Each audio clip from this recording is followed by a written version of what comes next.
So what is the ideal market for the midterm rental insurance strategy? A question often asked, and I want to flip it on its head.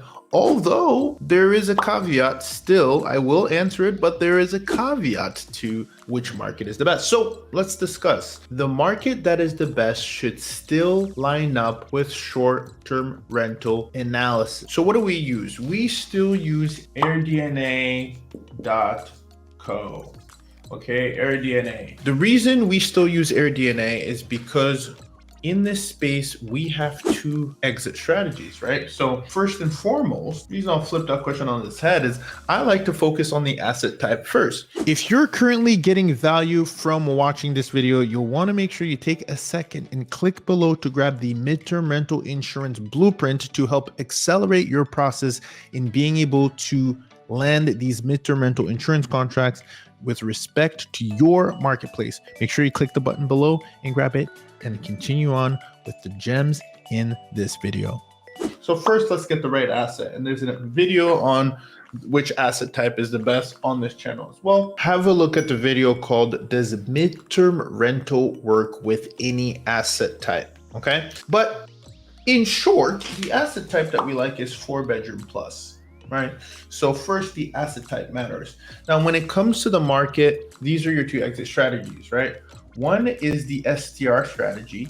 This is why we like to use a hybrid model, because if I don't get a midterm rental insurance contract, what do I do? Do I just sit there and empty? Never that. We always want to have an exit strategy.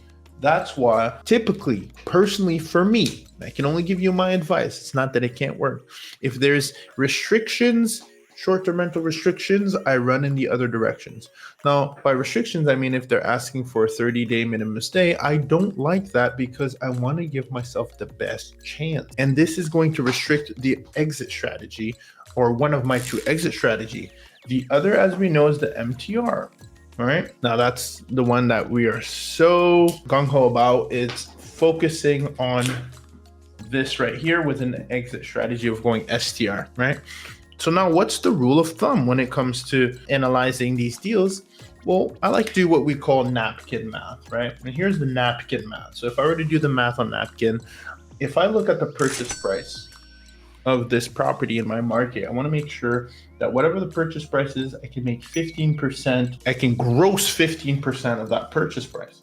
So for example, if it's a $400,000 property, I want to make sure that I take that number, take it on my calculator. So you have it here. You can see the receipts, 400,000. And I'm going to multiply that 0.15, 15%. And that's going to be 60,000. So can a $400,000 property bring me $60,000? If it can, I like my napkin math.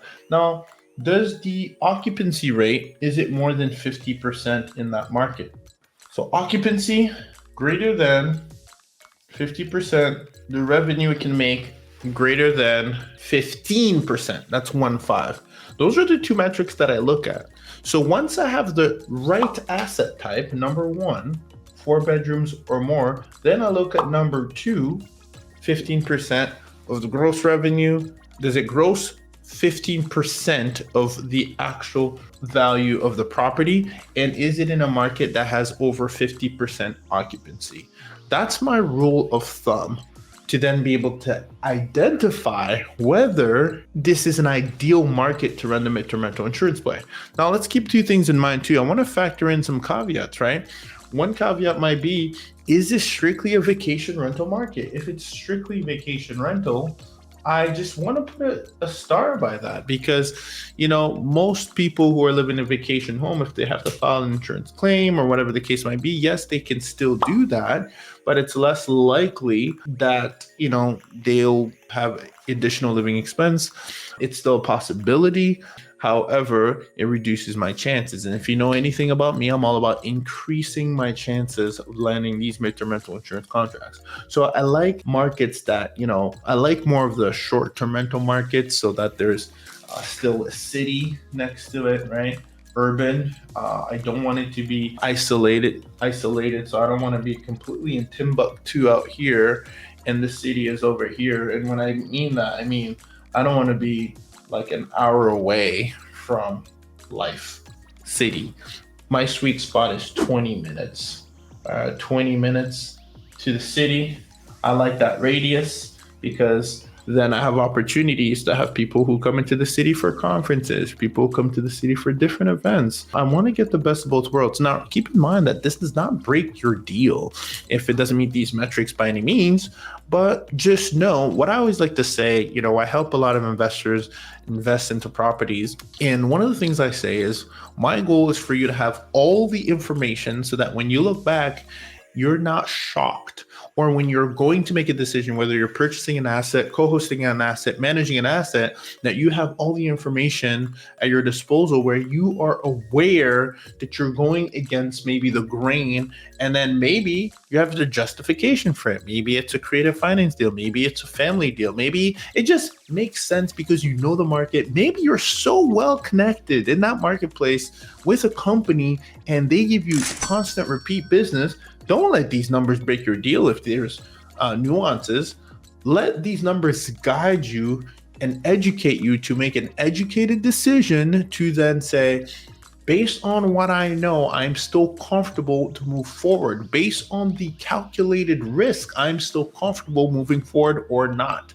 Let this be a guide to help give you the confidence to make the right decision, the right investment, and right contract so that you're comfortable and that you cannot say that you're not aware, because now that you have this knowledge, now that you have this channel, you know what metrics that I use that you can also apply in your market with respect to the information that you have as it relates to the marketplace and the connections that you have within the marketplace. If you got value from this video, make sure that you not only click below to grab the midterm rental insurance blueprint, but also watch the next video that is the truth about midterm rental insurance in your state.